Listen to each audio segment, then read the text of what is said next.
Grace and peace to you from God our Father and the Lord Jesus Christ. Tonight we're in Daniel chapter 1. And the more I read this over and over and read Daniel over and over, and the more reading I did in some of the literature, I get more excited about it. It's not an excitement that is because, oh, I want to know what these prophecies mean. It's not that sort of excitement. I mean, because it seems to me the second half of the book is a little, it's a little more difficult. It's trying to figure some of that stuff out. And it's certainly more detailed in certain ways. But I'm thinking the first half of the book. Remember, chapters 1 through 6, the genre is more narrative, history kind of. Whereas chapters 7 through 12 are more prophecy or apocalyptic, more specifically. A kind of apocalypse, the revealing of the future. That's what apocalyptic talks about. And apocalyptic also has this conflict between good and evil, filled with symbolism. And we'll talk more about what apocalyptic is when we get to chapter 7 and chapter 8. But in this first half is this historical narrative. It's prose. Now, it has within it poetry, and it has within it some visions and dreams, but it's told in a narrative form. Now, that's the genre. Now, when I say genre, I assume you got to know what I mean. Like when you go to Netflix and you want to find a Western, what do you look for? Yeah, you look for Westerns, right? You go to the genre, and you click on Western, or you click on documentary, or, when you're searching for something. And those are different genres. And so we have two different genres in Daniel, the historical narrative genre, and we have the apocalyptic genre. So we begin tonight with Daniel 1 in the historical narrative. It's going to be hard to know how to do this because I didn't want to, spend 50 weeks on Daniel, which, given how long some of these chapters are, we could do that. But Daniel 1 is short enough that we can read it in its entirety, but we won't be able to do that with every chapter because they're too long. It would take, 10 minutes to read it all, or 15 minutes of our class. And I'm going to assume that you read it before you come. All right? Let's just assume that. All right? And listen to it in the car when you're coming over. Like this, driving over from my house, which is not far, right? I listened to Daniel 1 twice, just letting it being read. I heard it in the King James, which, just gave me kind of a comfort feeling for some reason, growing up with King James, and kind of remembered some of that language. So listen to it as you're driving. Or read it in your space where you might want to pay attention to it. So I thought tonight we would read chapter 1 because it's short enough that we can do that. So Daniel chapter 1. In the 3rd year of the reign of King Jehoiakim of Judah, King Nebuchadnezzar of Babylon came to Jerusalem and besieged it. The Lord let King Jehoiakim of Judah fall into his power, as well as some of the vessels of the house of God. These he brought to the land of Shinar and placed the vessels in the treasury of his gods. Then the king commanded his palace master, Aspenaz, to bring some of the Israelites of the royal family and of the nobility, young men without physical defect and handsome, versed in every branch of wisdom, endowed with knowledge and insight, and competent to serve in the king's palace. They were to be taught the literature and language of the Chaldeans. The king assigned them a daily portion of the royal rations of food and wine. They were to be educated for 3 years, so that at the end of that time they could be stationed in the king's court. Among them were Daniel, Hananiah, Mishael, and Azariah from the tribe of Judah. The palace master gave them other names. Daniel he called Belteshazzar, Hananiah he called Shadrach, Mishael he called Meshach, and Azariah he called Abednego. But Daniel resolved that he would not defile himself with the royal rations of food and wine. So he asked the palace master to allow him not to defile himself. Now God allowed Daniel to receive favor and compassion from the palace master. The palace master said to Daniel, I am afraid of my lord the king. He has appointed your food and drink. If he should see you in poorer condition than the other young men of your own age, you would endanger my head with the king. Then Daniel asked the guard whom the palace master had appointed over Daniel, Hananiah, Mishael, and Azariah, please test your servants for 10 days. Let us be given vegetables to eat and water to drink. You can then compare our appearance with the appearance of the young men who eat the royal rations, and deal with your servants according to what you observe. So he agreed to this proposal and tested them for 10 days. At the end of the 10 days, it was observed that they appeared better and fatter than all the young men who had been eating the royal rations. So the guard continued to withdraw their royal rations and the wine they were to drink and gave them vegetables. To these 4 young men, God gave knowledge and skill in every aspect of literature and wisdom. Daniel also had insight into all visions and dreams. At the end of the time that the king had set for them to be brought in, the palace master brought them into the presence of Nebuchadnezzar. And the king spoke with them. And among them all, no one was found to compare with Daniel, Hananiah, Mishael, and Azariah. Therefore, they were stationed in the king's court. In every matter of wisdom and understanding concerning which the king inquired of them, he found them 10 times better than all the magicians and enchanters in his whole kingdom. And Daniel continued there until the 1st year of King Cyrus. The word of the Lord. Thanks be to God. Yeah. Wow, that story you probably know, right? And you know the 3 friends of Daniel primarily by their Babylonian names, right? Which are Shadrach, Meshach, and Abednego. Okay, those are the Babylonian names. Now, for some reason, we know Daniel because of his, or we call Daniel by his Hebrew name. But we call the other 3 friends, maybe it's just easier to say, Shadrach, Meshach, and Abednego. Yeah. Or those are the names that are used in chapter 3 when they're thrown into the furnace. And maybe that's why we use those names primarily. But in this chapter, although they are given Babylonian names, they are called by their Hebrew names, even though they have Babylonian names primarily. We're told what the names are, but they're called by their Hebrew names. Now, notice where it begins and ends, and we want to talk about some interesting things that are happening here. It begins with the besieging or the conquering or the subjugation of Jerusalem by Nebuchadnezzar, which we know happened in 605 BCE. Right?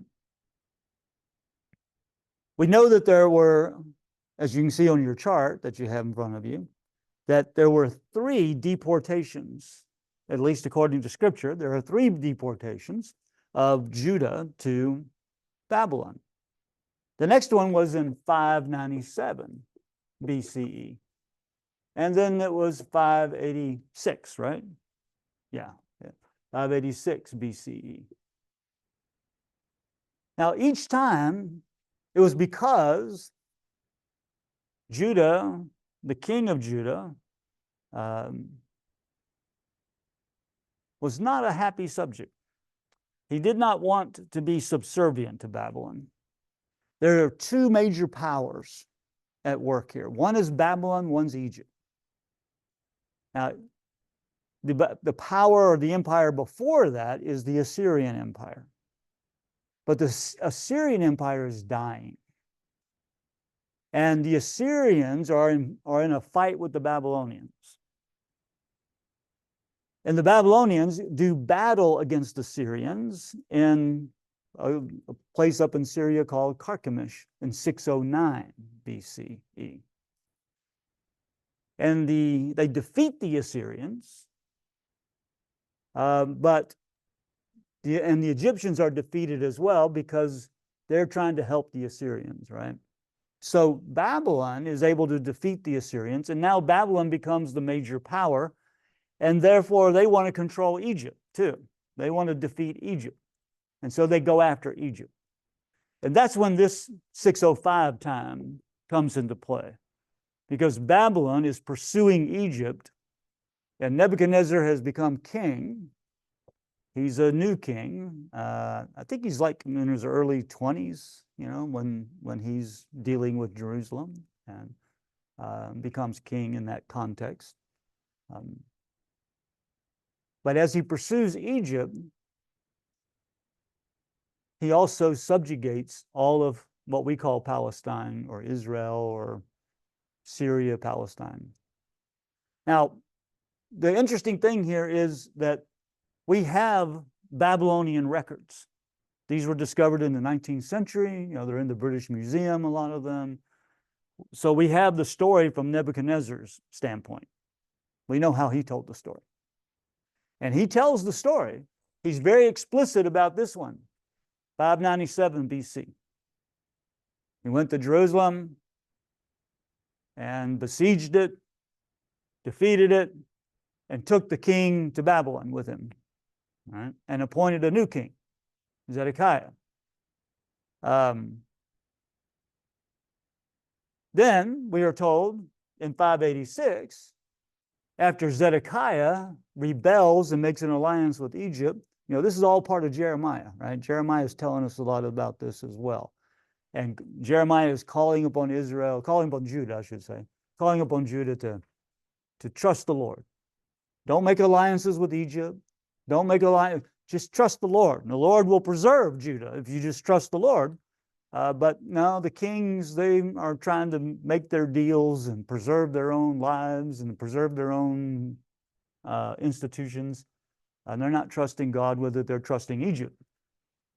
And so Nebuchadnezzar comes in 587, 597, and 586. And in 586, levels the city and destroys the temple. Right? And each of these times, he's taking people back to Babylon with him. But the first one is 605. The problem is that Nebuchadnezzar doesn't mention that one. He doesn't mention the one that Daniel chapter 1, verse 1 describes. And some have said, well, Daniel made this up, or whoever wrote the book made that up, just to kind of set up Daniel a little bit, that it didn't ever happen, really. You know, and because the Babylonian Chronicle doesn't mention it, there's the presumption that, okay, it must be fiction in Daniel. Well, I don't think that's that's not a necessary leap there. Because he says, Nebuchadnezzar does say in the Chronicle that he, and I have it quoted here at the bottom of your handout, that he took the whole area of Hatti land. And Hatti land is his name for what we call Palestine or Israel. So he took the whole land. That would include Jerusalem. Right? So though he doesn't mention specifically Jerusalem, like he does in the other two instances, he does say, I conquered everything there. I conquered that land, which would include Jerusalem. So I don't think we have a real historical problem there. I think it's more what the Babylonian chronicler wants to say and not say, or what kind of detail they want to. because the concentration on that 605 is they're in a fight with Egypt. Egypt's the main object of their military operation. And so Hatti land is just something they pick up along the way in dealing with Egypt. So it might not be that you would actually mention that necessarily. But that's kind of the historical setting here. Each one of these is there's a deportation. And this is a pretty light deportation here. Who is deported in Daniel chapter 1? Yeah, the cream of the crop. Yeah, the top level. It's not like, let's take most people, or let's take everybody who has any kind of leadership role or communal role. Like when you finally destroyed Jerusalem, then you took masses of people, to Babylon. In this situation, you're not taking a mass of people. You're taking those who you think can help you. You're a new king. You have conquered a new land, and you want to rule this land. So you take some of the cream of the crop. You take some of the best minds and the best available people who have an experience with the court, whether it's nobility or royalty, and you take a number of them. We don't know, we don't have any idea how many, but it wouldn't be a lot. But they got to be good looking, which leaves us out. That would be the one of the things that would be good, right? Hey, don't take me, I'm ugly. But yeah, so there's kind of a qualification for this, right? What sort of, they got to be handsome, they got to be good looking. What else does it say? Which I think means they have to be fit, they have to be physically capable, physically fit more. What else do they need to be? Educated and what? Intelligent, clever, wise. They have to be educable, right? Willing to be trained and have the capacity to be trained. Because what Babylon wants to do is bring some of these, it wants to integrate the culture in some way, bring these Hebrews into the Babylonian world, train them in the Babylonian world so that they can help the Babylonian king rule Israel, rule the Hebrew people, right? Plus, you're always looking for new talent, right? You always want new, good talent in your system. So if you can find some clever, good-looking people who can become a part of your ruling system, bring them on in as interns and let's train them and let's make this work.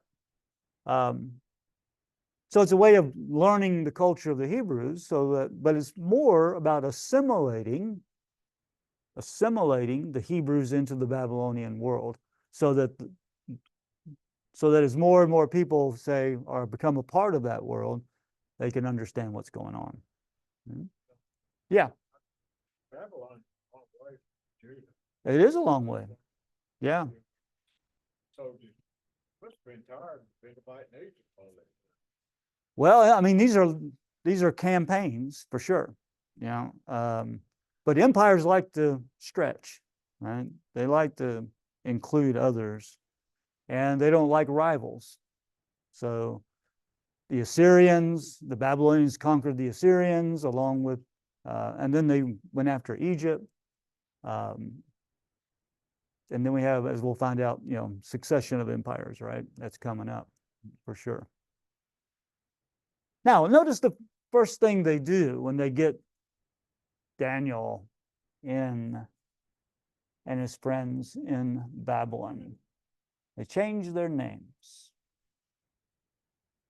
Now, this is really significant because every one of the Hebrew names, Daniel, Hananiah, Mishael, and Azariah, Daniel, El, means God, right? So Daniel means God is my judge.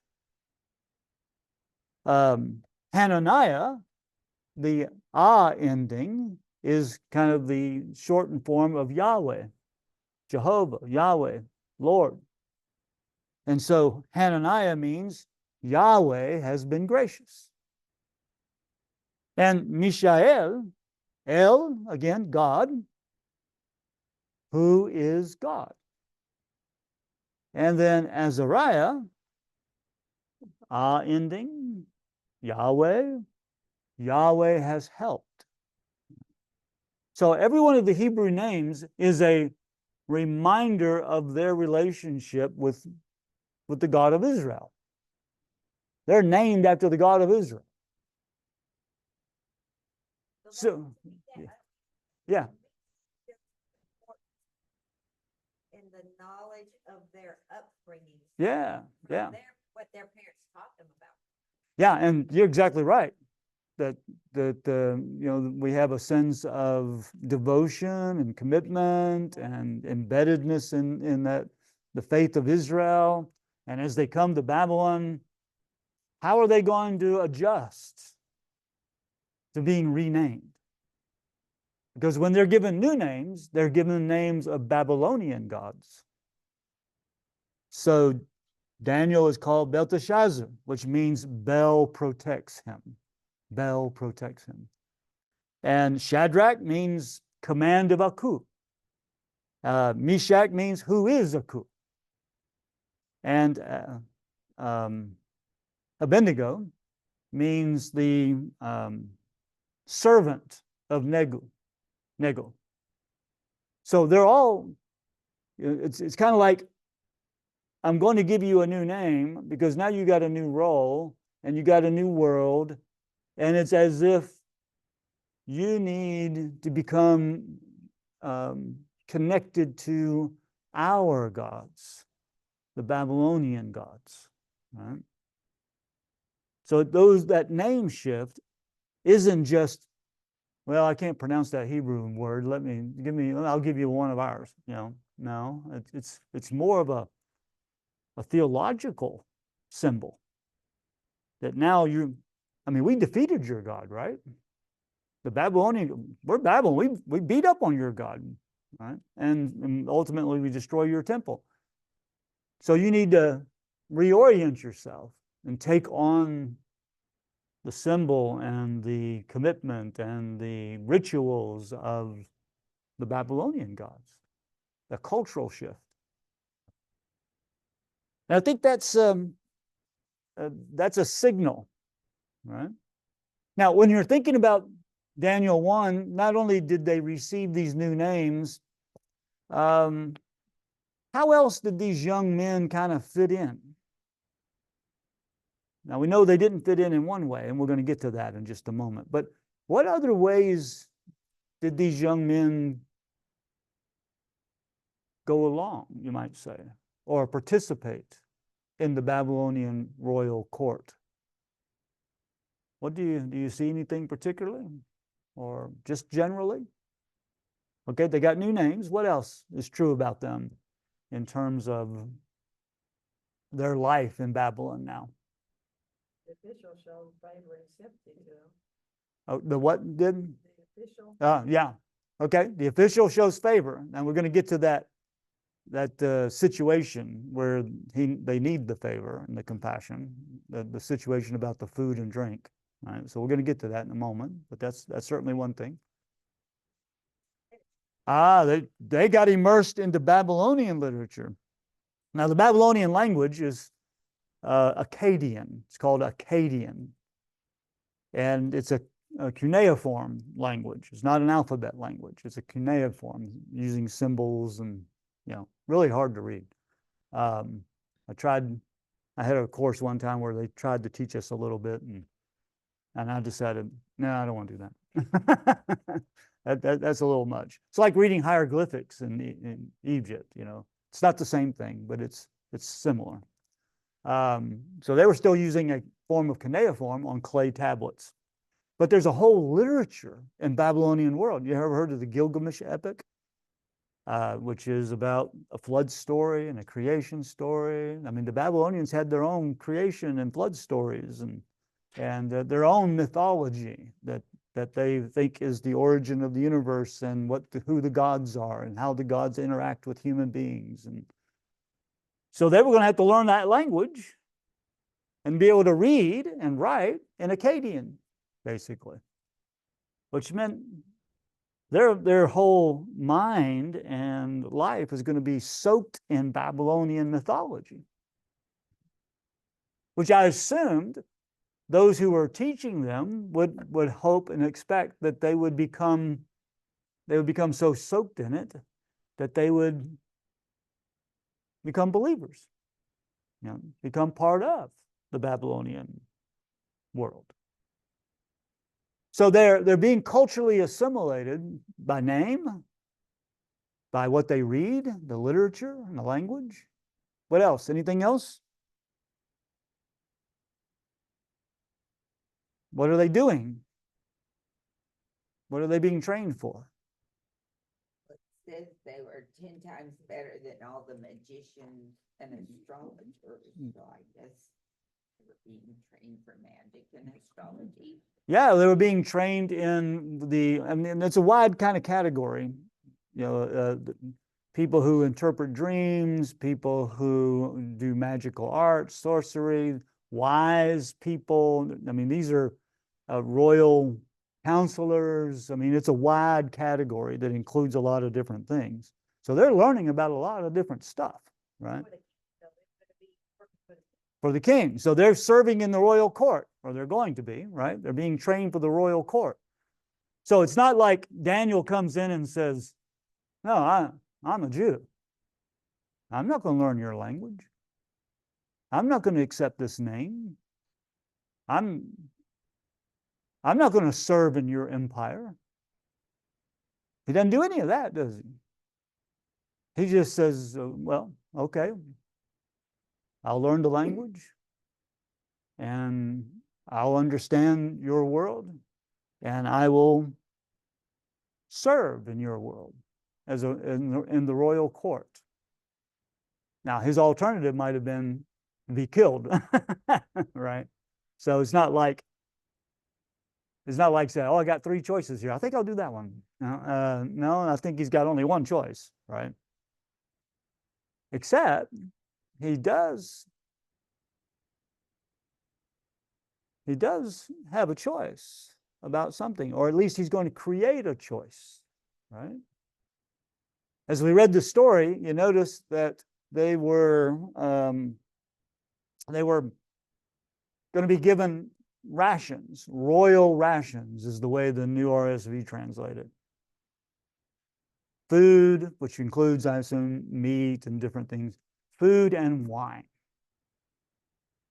And Daniel, along with his friends, these 3 friends at least, decide they're not going to defile themselves. Now, here's the problem.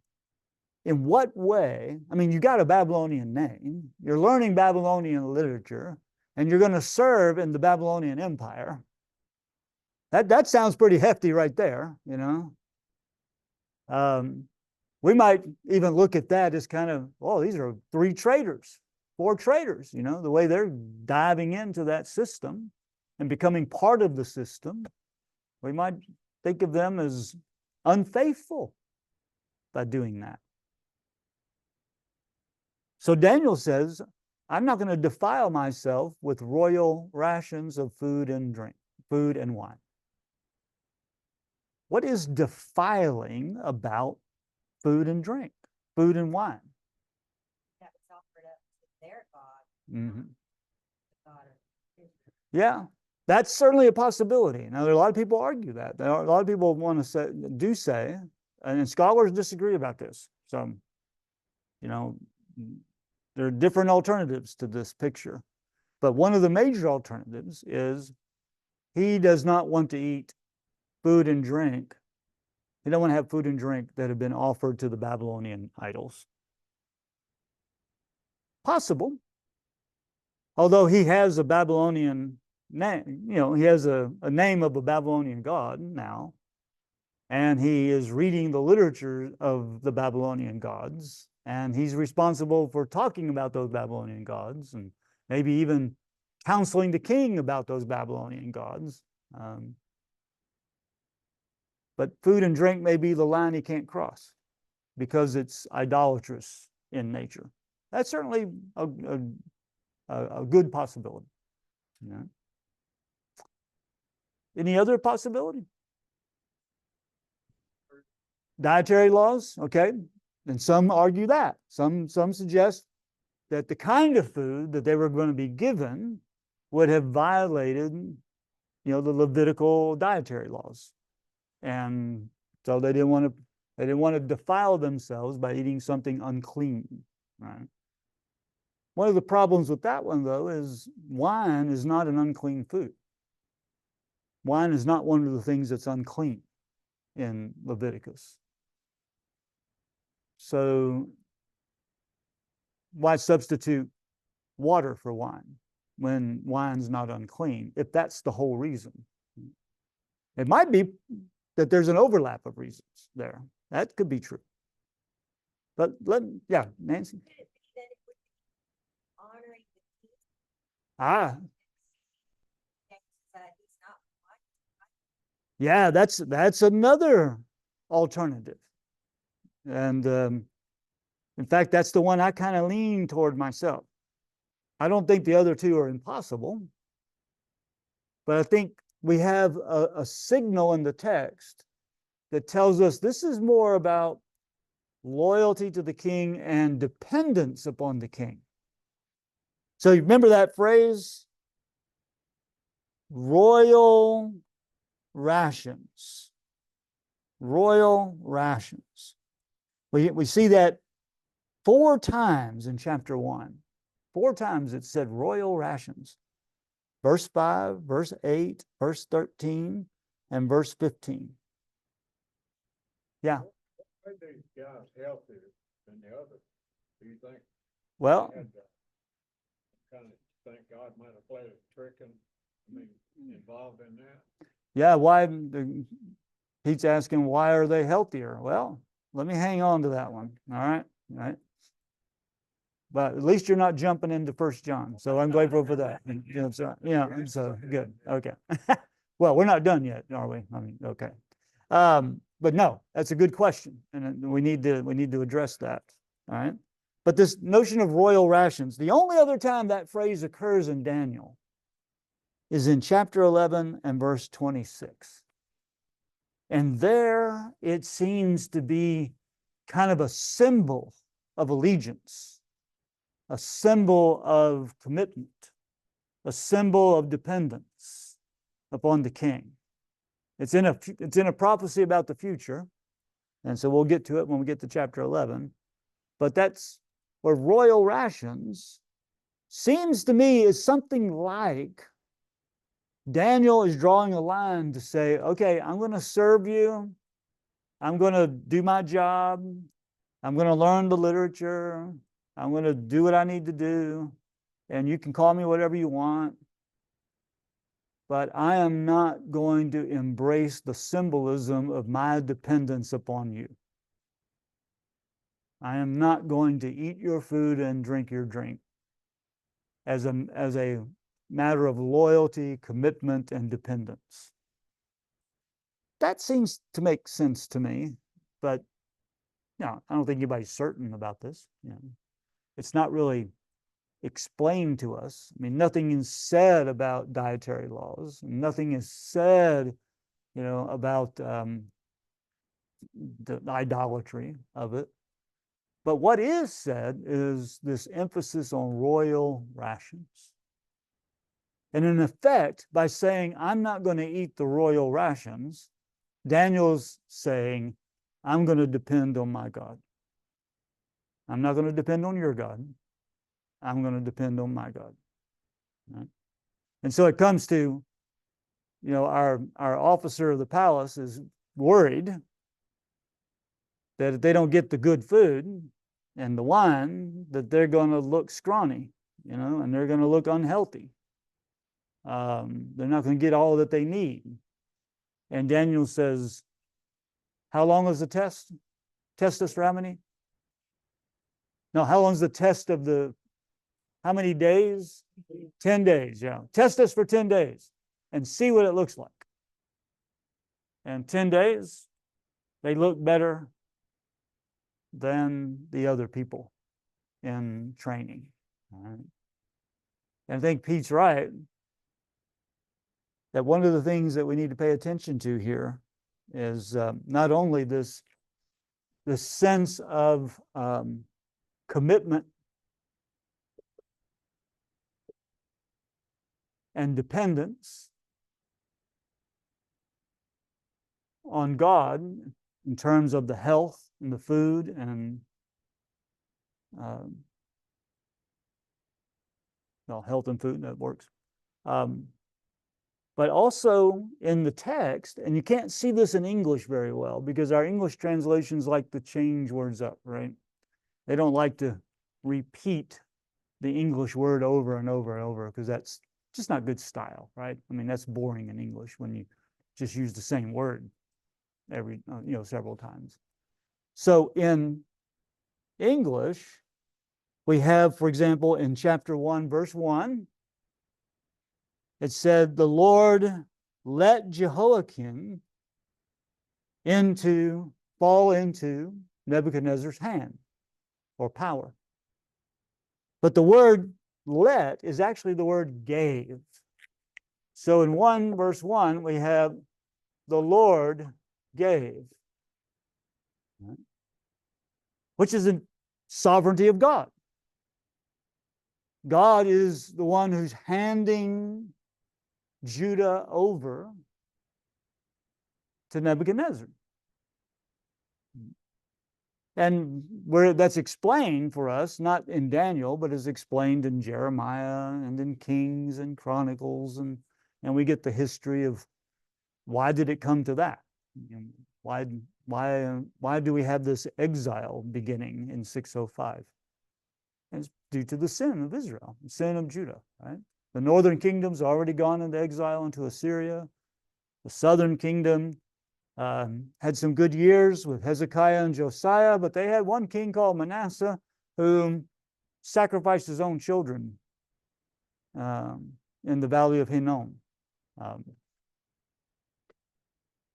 And God said, because of that, not just because of that, but because of who Manasseh was and what Manasseh did, exile is coming for Judah as well. So God gave. That's sovereignty. God gave. Right? And it's one of the things we're going to see through Daniel. Daniel's going to stress this sovereignty, that God is at work in the world. God is moving things around in the world. God is giving and taking away. That's the sovereign work of God. We'll see that in Daniel's prayer next week in chapter 2. But then we get another one. Chapter 1, verse 9. What does that say in your Bible? It caused the official to show favor. Okay. It's the word gave. God gave Daniel to receive honor and compassion. So, again, God gave. Right? So God gave Judah into the hands of Nebuchadnezzar. God gave Daniel the capacity to receive that compassion. That is, he orchestrated the situation such that the official listened to Daniel and said, okay, Daniel, we'll give it a shot. And then we have it again in chapter 1, verse 17. God what? Gave them what? Okay, gave the 3 friends. So we see here at a national level, right? And we see God at work in subjectivity, in the heart of the official. And then we see that God gives gifts that allow Daniel and his friends to excel.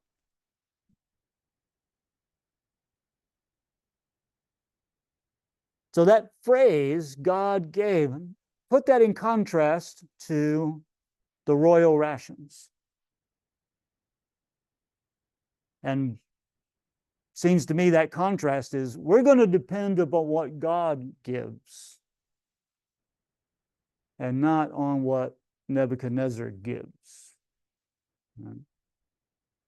We're going to trust in the sovereignty and work of God rather than in whatever Nebuchadnezzar does to feed us and to give us health.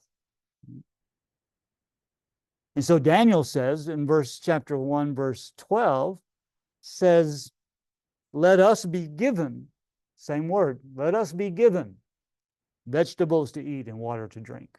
Or in chapter 1, verse 16, and they gave them vegetables. So the Lord is going to give, and Daniel says, we're going to receive vegetables and water. We're going to be given vegetables and water, and the Lord is going to give what we need. Right? God's going to supply what we need for our bodies and for our minds. And all of that, that kind of the language of giving gives us that sense of God's sovereignty and that God is in control of this. This is not outside of God's bailiwick, right? This isn't, something's not happening here that God has to look at and say, oh, I wish I could do something about that. No, what's happening is something God can do something about. That God is engaged and God is active. God is actively giving. He's plowing the ground for his people, Daniel and the three friends. He gives the whole nation over to Nebuchadnezzar, but he gives the friends opportunity to express their faithfulness to God and dependence upon God by what they eat. And the response to that is God gives them health and skills and wisdom and leadership. Right? Notice that this is in response to, and be interested to see what your translation says in chapter 1, verse 8. Chapter 1, verse 8. What does it say Daniel did? Chapter 1. Say that again. Resolved that he would not defile himself. Okay? Resolved. Anybody have a different word than resolved? Perfect in his heart. Purposed in his heart. Okay. Anybody else have a different one? Made up his mind? No. Okay. So we got this resolve, made up his mind, purposed in his heart. And literally it says, the literal language is, he set his heart. He set his heart. And we get a real sense. Resolve does that. Purpose does that. So you get a sense of Daniel rooting himself, kind of drawing the line here. Okay, I'll take your name. I'll learn your language. I'll learn your literature. I'll even do the job you're training me to do. But here's the line. I will not receive gifts in Babylon that undermine my sense of dependence upon God. I'm going to create a space. I'm going to decide to do something or act in a particular way where I am not totally culturally assimilated into your whole system. You're not going to swallow me up. I'm not going to let the world conform me, right? And swallow me up so that I just become like every other Babylonian. Now, I'm going to draw a line here. And the line is symbolic. I think that's kind of the point. That the line is symbolic of whom Daniel truly serves. He serves Yahweh and is not going to depend on the royal rations for his sustenance and his life. He's going to depend on God. Mhm. So when we're thinking about cultural, how do we live in culture? You know, that's part of the struggle here. How do you live in exile? To what extent do we assimilate culturally? That's a difficult question. I mean, there are assimilations that are idolatrous. We see that in Revelation. Revelation is particularly concerned about the church not becoming so culturally enmeshed that it participates in the idolatry. And I think this is Daniel's way of saying, I'm not going to participate in the idolatry. I am not going to say the king is the main thing in my life. I am going to testify by what I eat and drink that Yahweh is the main thing in my life. And it's effective, right? Because God gives it to them. God gives them the results. So Daniel begins in 605. How long does he stay around? What's the last verse tell us? Yeah, he stays till Cyrus, which is 539, when Cyrus defeats the Babylonian Empire. So he is around, what? How many years is that? That's 61, 66 years. Yeah. He outlasts Nebuchadnezzar. He outlasts all the other kings of Babylon. So his faithfulness to God is ultimately a witness against the Babylonian Empire. I'm not going to depend on Nebuchadnezzar, because Nebuchadnezzar is going away. Right? I'm going to depend on Yahweh, who lives forever. Yeah, Barbara. It's sort of a parallel to Joseph. Yeah, exactly. Except that Joseph didn't seem to really set his heart. Right. Yeah, Joseph, there's a lot of parallels between the Joseph story and the Daniel story. And yeah, I think you're exactly right about that. And remember, Joseph became pretty assimilated too, right? He dressed like the Egyptians.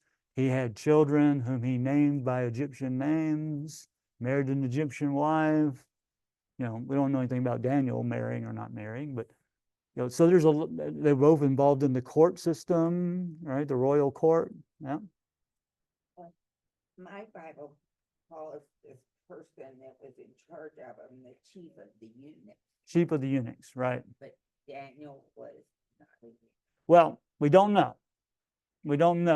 Chief of the eunuchs can mean a lot of different things.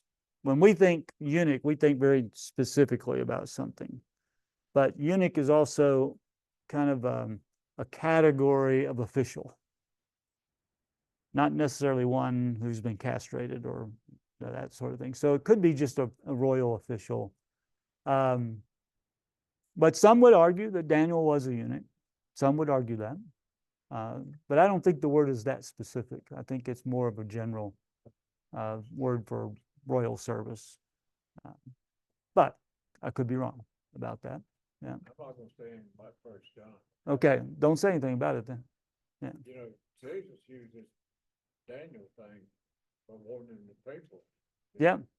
He said this is gonna happen, be like it happened to Daniel. Yeah. Daniel, I mean, Jesus in Matthew 24, Mark 13 refers to Daniel. Yeah. And we'll get to the abomination of desolation, getting ahead John? of it again. And that's when we get into some real difficult stuff, you know, like how do we figure some of this stuff out? But tonight, it's a pretty simple opening. Daniel says, okay, I'm going to serve you, and I'm going to be here, and I'm going to participate. But I want you to know, by what I eat and drink, that I don't serve you ultimately. I serve Yahweh, John, true God. Yeah, Pat. as far as the giving them to drink, in my text here, it says, so they were given pulse, the word P-U-L-S-E. What is that, John? Oh, that's an old word there. That's an old English word. That's what the King James uses, isn't it? Yes, sir. I am not sure what that is. Oh, okay, I just don't know if wondered. it's the same as vegetables or some kind of porridge or something. What, anybody know? It's pulse, right? How do you spell that? Just the same as pulse, P-U-L-S-E. P-U-L-F-E. Pulse. It's what? S-E. S-E. Yeah, P-U-L-S-E. Pulse. I really don't know, Pat. I'll look it up while you're talking, John. All right. Well, we're done talking. So you'll have to let me know. Send me a text and tell me what it is. I can look it up myself. I heard that in the King James when I was coming over because I was listening in the King James. I heard pulse. Like dried, lentils, dried beans and lentils. Okay. Okay. Pearson beat you to it, Pat.